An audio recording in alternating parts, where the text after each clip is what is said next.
अब एक और डिजीज होती है जो जनरली ओल्ड एज में ही होती है, ऑल्दो हमारे सिलेबस का पार्ट नहीं है, बट हम पढ़ रहे हैं तो हम लोग एक बार को सारी रिफ्रैक्टिव टाइप की जो डिजीजेस है वो कवर करेंगे।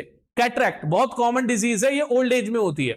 होता क्या है कि जैसे जैसे हमारी एज बढ़ती है तो आई का जो लेंस होता है वो क्लाउडी होने लग जाता है, उसके ऊपर प्रोटीन डीकंपोज होके चिपकना शुरू हो जाता है या फिर प्रोटीन की लेयर्स बननी शुरू हो जाती है, जिसकी वजह से आई लेंस की ट्रांसपेरेंसी कम होने लग जाती है। आई लेंस उतना ट्रांसपेरेंट नहीं रह पाता जितना उसका होना चाहिए, तो लाइट आई के अंदर पूरी तरह से एंटर नहीं कर पाती।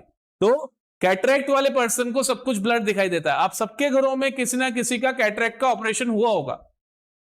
हम लोग लोकली इसको मोतियाबिंद बोलते हैं। क्या बोलते हैं? तो अब याद करो, किसी ना किसी का ऑपरेशन जरूर हुआ होगा, दादी का, नानी का, दादा का, नाना का। ठीक है। तो अब कैटरैक्ट के अंदर क्या करते हैं, आई को खोल के हमारे वाले आई लेंस को निकाल के एक आर्टिफिशियल आई लेंस लगा देते हैं, और उसकी लाइफ 5 से 8 साल के बीच की होती है। अब वो आई लेंस भी बिल्कुल हमारे आई लेंस की तरह काम करता है, बट आर्टिफिशियल होता है। तो ये काम कैटरैक्ट में करा जाता है। कैटरैक्ट का ऑपरेशन होता है तो आपने लोगों को देखा होगा कि उनको एक ब्लैक कलर का ग्लास देके हफ्ते 10 दिन 15 दिन के लिए प्रिस्क्रिप्शन करा जाता है या प्रिस्क्राइब करा जाता है कि वो पानी से, धूप से बच के रहे।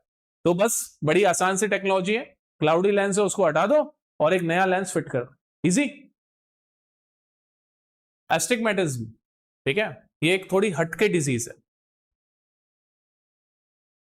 ये आपने कई लोगों के बारे में सुना होगा, उनको वर्टिकल लाइंस काउंट करने में दिक्कत आती है, या फिर बहुत पास पास में रखी हुई दो चीजों में डिफरेंशिएट करने में दिक्कत आती है, या फिर उनको रीडिंग करने में दिक्कत आती है, ढंग से वो रीड भी नहीं कर पाते। तो वो उसका एक मेन रीजन एस्टिग्मेटिज्म। होता क्या है, कुछ लोगों के अंदर इन बॉन्ड भी ये प्रॉब्लम हो सकती है, या फिर बाय यू ग्रो तो ये प्रॉब्लम हो सकती है कि हमारे जो कॉर्निया का शेप होता है ना, वो एक्चुअल में, या हमारी आई का जो शेप होता है वो एक्चुअल में एक परफेक्ट स्पेयर जैसा होता है।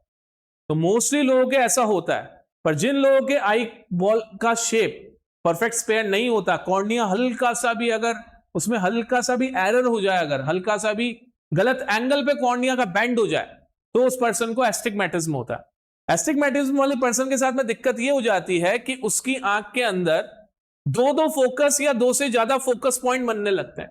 मतलब एक ही ऑब्जेक्ट की मल्टीपल इमेजेस उसकी आंखों में बनती है। अब सेम ऑब्जेक्ट के अगर दो इमेजेस हमारी आईज में बनेंगी, तो वो सिग्नल जब ब्रेन तक जाएगा तो ब्रेन तो कंफ्यूज होगा ही। ब्रेन बोलेगा ऑब्जेक्ट यहां है या यहां है, तो उस चक्कर में उसको चीजें ब्लर दिखाई देने लगती है। तो ये ऐसा पर्सन वर्टिकल हॉरिजॉन्टल लाइंस में डिफरेंशिएट नहीं कर पाता, कभी कभी ऐसे लोगों को रीड करने में दिक्कत आती है। तो ये डिजीज एस्टिग्मेटिज्म कहलाती है।